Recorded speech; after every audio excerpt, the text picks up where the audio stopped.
Comenzamos lo que es una valoración del habla de un paciente en fonoaudiología, también desde una mirada básica.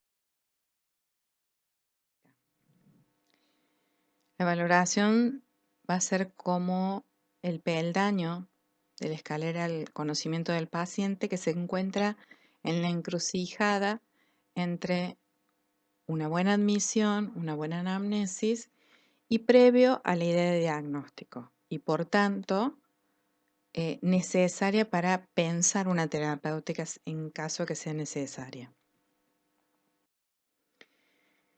El habla requiere una mirada de distintos aspectos: la postura, la respiración, las características oromaxilofaciales y en especial el comportamiento de la musculatura oromaxilofacial. Por tanto, vinculado también con las praxias, la deglución, el habla y previamente al habla también la voz. Dentro de los ejes, para las personas que no tienen bien en claro cómo mirar la postura, se sugiere utilizar documentos fotográficos, que es conveniente de 3 aspectos básicos: el cuerpo general del sujeto, el torso y la cara, específicamente. Sobre esas fotografías es conveniente trazar un eje vertical para ver las simetrías de las hemicaras, del hemitorso y del hemicuerpo. Siempre entendiendo que el sujeto va a tener un comportamiento compensatorio de las estructuras y de la musculatura. Para eso es importante entender también las cadenas musculares que propone Busquet.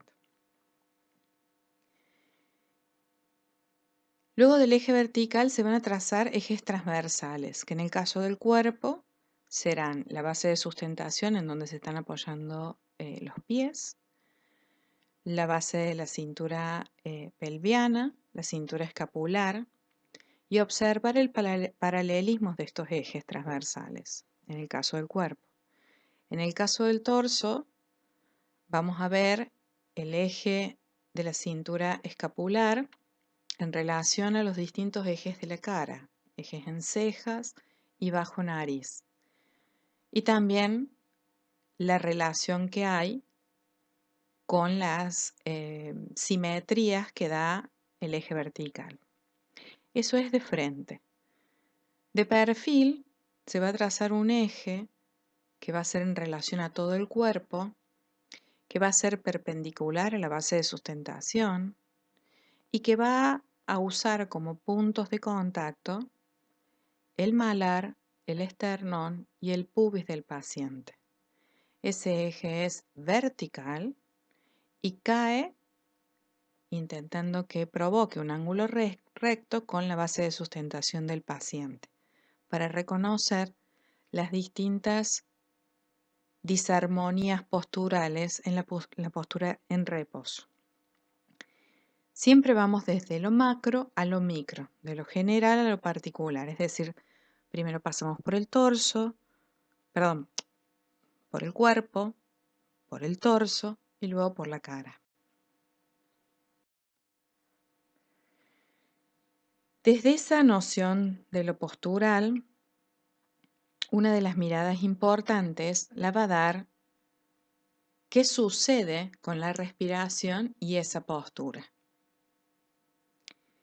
Entonces, previamente a lo respiratorio, vamos a considerar que la postura también vamos a razonar y a observar en la cara la actividad mandibular, colocando las palmas de las manos del terapeuta sobre los cóndilos de la mandíbula y haciendo que el sujeto haga una apertura máxima de la mandíbula sin producir ningún tipo de acción más que el descenso de la mandíbula, y observar si alguno de los cóndilos se protruye y si hay algún tipo de acción del disco articular dentro de la cavidad glenoidea.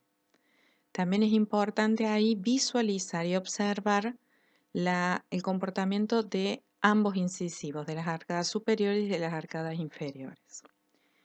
Habiendo transitado ya un análisis de lo estructural, comenzamos a medir la respiración. Por un lado, el tipo. El tipo respiratorio conveniente colocar 1 centímetro en el espacio que nos proponen las costillas flotantes del paciente, la parrilla costal, y hacer que el paciente, previo a la inspiración, provoque una apnea.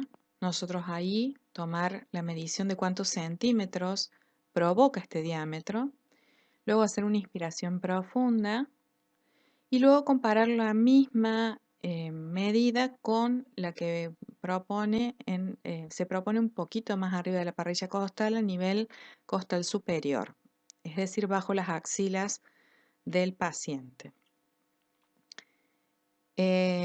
La cantidad de centímetros que desplace desde la apnea a la inspiración nos va a dar cuenta de cuál es el tipo respiratorio del paciente. Por otro lado, en la postura en reposo vamos a poder ver también cuál es el modo respiratorio del paciente, es decir, si el ingreso lo hace por boca o por nariz. No obstante, la búsqueda es un poquito más profunda. Para la permeabilidad nasal es conveniente utilizar el test de Rosenthal o la prueba de Rosenthal, que consta de 20 respiraciones por una fosa nasal cuando la otra está ocluida por el dedo índice sin modificar la arquitectura del tabique nasal. Luego comenzamos a observar los componentes de esa boca y de esa cara, entendiéndolo como una estructura y una vinculación de esa estructura con la musculatura de la cual depende. Para eso es importante observar y palpar. En la musculatura vamos a observar el tono y la sensibilidad, palpando y observando la integridad de las fibras musculares, especialmente los efectores comunes: labio, lengua, velo del paladar. Vemos la contracción y la extensión de varios grupos musculares a través de las actividades espontáneas del sujeto. También es necesario palpar el cuello, observando la inserción y el vientre del músculo esternocleidomastoideo.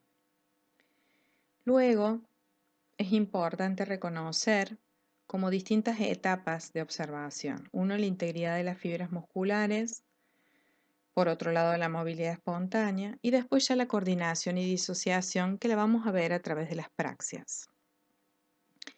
El vientre del orbicular se realiza ubicando el índice bajo el labio superior y el dedo pulgar sobre y fuera de la boca, y recorriendo las fibras musculares en forma elíptica dentro de la boca. Las praxias se van a observar como procesos de preparación, las que tienen que ver con praxias vegetativas, y las praxias imitativas van a ser de alguna manera la evolución y el control que tiene ese sujeto de los movimientos y la precisión de los mismos. Para eso no solamente es importante el análisis y la ejecución del movimiento en sí, es decir, la coordinación del grupo muscular que estamos analizando, sino también la disociación de estructuras no intervinientes en las praxias. En muchas ocasiones encontramos pacientes que, ante la ineficiencia de sus labios en praxias labiales, se observa una compensación de mandíbula o incluso del esternocleidomastoideo para lograr la precisión y la ejecución. Se recomienda una lectura más profunda del proceso de valoración fonoestomatológico dirigido al habla en la bibliografía que se sugiere.